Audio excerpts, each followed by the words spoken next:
प्राण प्रतिष्ठा जब होती है तो उसमें देवताओं को जो हमारी मूर्तियां आती हैं, जो उनके श्री विग्रह आते हैं, तो उन मूर्तियों का वैदिक और ब्राह्मणों के द्वारा उनका समंत्रक उनका प्राण प्रतिष्ठापन होता है। तो प्राण प्रतिष्ठापन से क्योंकि उन मूर्तियों में प्राणों की ऊर्जा संचरण की जाती है वैदिक मंत्रों के द्वारा, तो ऐसा करने से वो मूर्तियां जो है फिर बिल्कुल चल हो जाती हैं। तो प्राण प्रतिष्ठापन होता है, तो इसका बड़ा महत्व है इसमें हमारे सनातन धर्म में। तो प्रायः ऐसा होता रहता है। देखिए, इसमें जो भी यजमान प्रतिष्ठा करते हैं या पूजा करते हैं तो उसको बिल्कुल ब्रह्मचर्य व्रत पालन करते हुए और विधि विधानोक्त तो उसमें भूमि पर शयन होता है और बहुत ही तरीके से ब्राह्मणों की आज्ञा लेते हुए, गुरुजनों की, ऋषियों की आज्ञा लेते हुए इस कार्यक्रम को आगे बढ़ाया जाता है।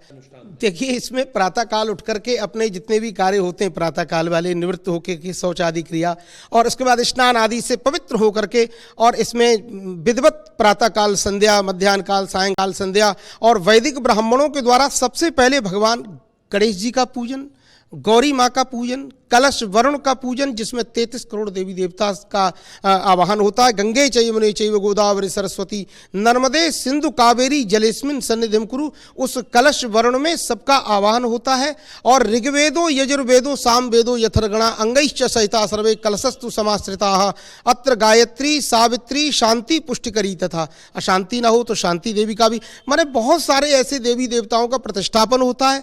और इसमें क्योंकि नियम तो पालन करना ही चाहिए, जैसे अन्न नहीं खाना है, फलाहार करना है तो फल, दूध और ये सब जो है वो ग्रहण किया जाएगा। और नियम के साथ कुशा के आसन पर बैठ करके अपने मन को जीत करके और ये सब कार्यक्रम शुभारंभ किए जाते हैं।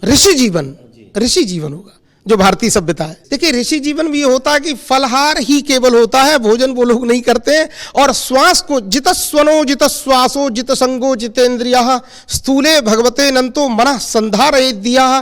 देश के सर्वोच्च ग्रंथ श्रीमद् भागवत में सुखदेव स्वामी जी कहते हैं, परमहंस जी, कि पहले मन को जीतो, इसी का तो नाम अनुष्ठान है। मन को जीतो, पता लगा मन तो पूजा कर रहे हैं, प्रतिष्ठा कर रहे हैं, ब्राह्मण मंत्र बोले जा रहे हैं, यजमान जी का मन भटक रहा है इधर उधर फैक्ट्री में, घर में, दुकान में, तो मन को जीतने को यम आदि जो यम नियम ही साध्यते यमः आदि आदि इन सबको साधना करना, इनको अपने मन को एकाग्रचित्त होकर के अपने मन को जीत करके कहीं इधर उधर न भटके। तो ऐसे ही ब्राह्मण लोग जब पूजा कराते हैं तो उसमें कहते हैं समाहित मनसा स्म। यजमान कहता है, हे पंडित जी लोग, आप जो ये अनुष्ठान कर रहे हो 11 दिन का, आप अपने मन को समाहित रखना, सन्निहित रखना, यहाँ कहीं और जगह मन नहीं भटकाना, ताकि क्योंकि हमारे ठाकुर जी का जो ये पदार्पण हो रहा है राघवेंद्र सरकार का, रामलला जी का, ये मन से आए और हमारे विश्व का, हमारे देश का, हमारे राष्ट्र का कल्याण करे और सर्वजन हिताय सर्वजन सुखाय, सभी का कल्याण हो। देखिए, वो तो बहुत नियमाचरण करने वाले, ऐसे नियमाचरण करने वाले जो बड़े बड़े ऋषि नहीं कर सकते हैं साहब। ये तो कलिकाल है, ये तो पुराने जमाने में ऋषि लोग बहुत करते थे, आज भी ब्राह्मण लोग करते हैं, पर गिने चुने लोग करते हैं, सभी लोग नहीं करते। तो इस तपश्चर्या के साथ यदि कोई राजऋषि से आप कहोगे किसको कह रहे हो? राजऋषि, जो राजा पूजा भजन बहुत करता है, जैसे मोदी जी, तो ये राजऋषि का जो डिग्री है, राजऋषि की जो ये सम्मान पत्र है, उपलब्धि पत्र है, केवल ऐसे प्रधानमंत्री मोदी जैसे व्यक्ति को लग सकता है, हर राजा को नहीं। राजा तो बहुत होके गए, तो उन सबको ये सब नहीं हो सकता है। तो ऐसे हमारे जो प्रधानमंत्री है वो राजऋषि हैं, क्योंकि राजा होकर भी ऋषि का जीवन जीना। नवरात्रों में कुछ नहीं खाना, अमेरिका गए, उन्होंने कहा साहब यू टेकन फूड, बोले नहीं, I don't want to take more, हम तो नहीं खाते, हम तो क्योंकि भजनानंदी है, हम तो फलाहार करते, तो उनके लिए विशिष्ट जो फल वहाँ के जो आए, तो कंदमूल फल खा के रहना और ऋतुफल, जो ऋतु के अनुसार जो फल चलते हैं उनका सेवन करना और नियम से रहना, और इस तरह से ये जीवन बहुत उत्तम जीवन होता है। ऐसा जो जीवन जीता है वो राजा होकर भी राजऋषि हो जाता है। जिस एक घर को एक व्यक्ति देखता है, जिसमें 5-6 लोग होते हैं, सदस्य होते हैं, और उस घर को एक व्यक्ति देखता है तो कितना परेशान रहता है, कितना टेंशन समायुक्त रहता है।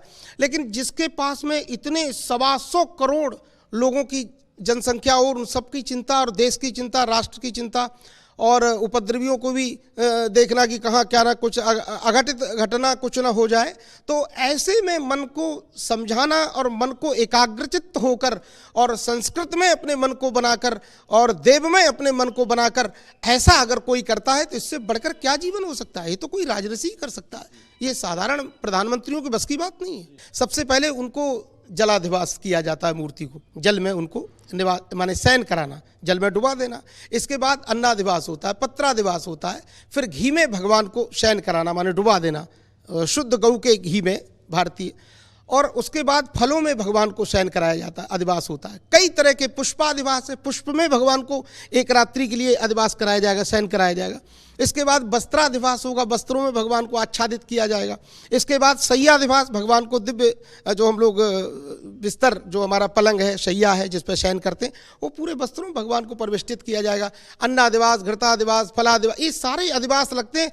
इनसे भगवान के अंदर एक विशेष एक ऊर्जा आती है और इनके माध्यम से अंत में जाकर के भगवान को सर्वौषधि स्नान कराते हैं। 108 कलशों के द्वारा भगवान का स्नान होता है और बहुत ही दिव्य होता है। उसके बाद ब्राह्मण जो है मंत्र आदि का उच्चारण करके अस्यै प्राणा प्रतिष्ठन्तु, अस्यै प्राणाक्षरन्तु च, अस्यै देवत्वमर्चायै मामहेति च कश्चन, ओम मा मनो ज्योतिर्जुघतामाज्यस्य बृहस्पतिर्यज्ञमेमन्तानो त्वरिष्टं यज्ञगुं समेमन्दधातु विश्वे देवास इहमादयन् तामो प्रतिष्ठ।